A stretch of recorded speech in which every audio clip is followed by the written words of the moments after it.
बूढ़ा आदमी और शेर। कुल्हाड़ी का जख्म तो ठीक हो गया है, लेकिन तुम्हारे सख्त अल्फाज का जख्म अभी तक मेरे दिल पर मौजूद है, जो कभी ठीक नहीं हो सकता। जुमेरात 13 अप्रैल 2023।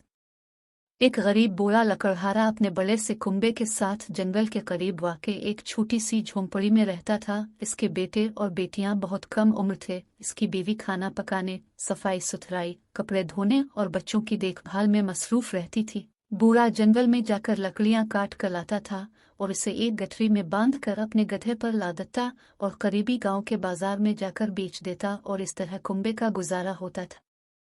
एक दिन जब बूढ़ा अपने काम में मसरूफ था तो उसे एक गरजदार देवर सुनाई दी। उसने अपना कुल्हाड़ा नीचे रखा और खामोशी से सुनने लगा। अचानक एक बड़ा सा शेर झाड़ियों में से बाहर निकला। शेर ने बूढ़े से कहा कि मुझसे मत डरो, मैं तुम्हें नुकसान नहीं पहुंचाऊंगा। तुम बहुत मेहनत से काम करते हो, तुम बैठकर थोड़ी देर आराम करो, तुम्हारा काम मैं कर दूंगा। बूढ़ा हैरान था। इसे मालूम नहीं था कि शेर बातें कर सकते हैं, और क्या बात है कि शेर उसे मदद करने की पेशकश कर रहा था। उसने कहा, तुम कितने मेहरबान हो प्यारे शेर। बूढ़ा एक दरख्त के नीचे आराम कर रहा था जबकि शेर काम कर रहा था। शेर ने जल्द ही सारी लकड़ियां काट दे। बूढ़े और शेर ने मिलकर लकड़ियों को एक गठरी में बांधकर गधे की पीठ पर लाद दिया। बूढ़े ने शेर का शुक्रिया अदा किया और लकड़ियां बेचने चला गया। अगले दिन फिर शेर आया और इस बूढ़े की दोबारा मदद की। कुछ हफ्तों तक ये सिलसिला जारी रहा। एक दिन काम खत्म होने के बाद शेर ने बूढ़े की गोद में अपना सर रखा और आराम करने लगा। उसने बूढ़े की तरफ देखते हुए पूछा, क्या मैं खूबसूरत हूँ? हाँ वाकई, तुम बहुत खूबसूरत हो, बूढ़े ने जवाब दिया। क्या मैं ताकतवर हूँ? शेर ने पूछा। हाँ यकीनन, बेशक बहुत ताकतवर हो, बूढ़े ने जवाब दिया। क्या मैं जवान और तवानाई से भरा हुआ हूँ? शेर ने पूछा। हाँ बिल्कुल ऐसा ही है, बूढ़े ने जवाब दिया। कुछ देर सोचने के बाद बूढ़े ने शेर से कहा, तुम में एक चीज की कमी है, तुम्हारे जिस्म से बदबू आती है।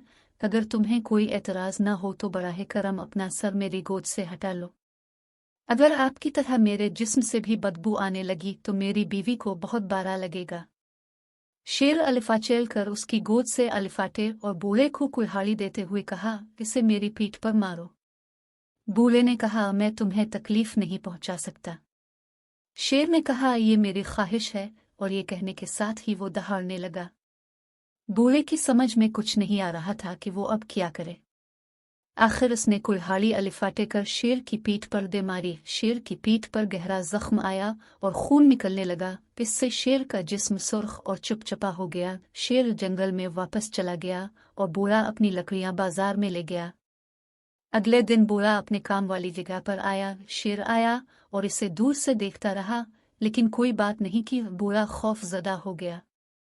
वक्त गुजरता गया और फिर एक दिन अचानक शेर झाड़ियों के पीछे से बूढ़े की तरफ बढ़ा। इसने बूढ़े से कहा, मेरी पीठ की तरफ देखो, जख्म का कोई निशान है। बूढ़े ने गौर से देखा, लेकिन इसे कहीं कुल्हाड़ी से लगने वाले जख्म का निशान नजर नहीं आया। ये बिल्कुल ठीक है, कोई निशान नहीं है, बूढ़े ने कहा। हाँ, शेर ने जवाब दिया, कुल्हाड़ी का जख्म तो ठीक हो गया है, लेकिन तुम्हारे सख्त अल्फाज का जख्म अभी तक मेरे दिल पर मौजूद है, जो कभी ठीक नहीं हो सकता। मुझे हमेशा याद रहेगा कि तुमने मेरी बदबूदार जिल्द के बारे में जो कहा था। अब तुम इस जंगल को छोड़ दो, वरना मैं तुम्हें खा जाऊंगा। और ये कहने के साथ ही वो गरजदार आवाज से दहाड़ने लगा। बूढ़ा जंगल छोड़कर चला गया और इस दिन से इसे तमाम शेरों से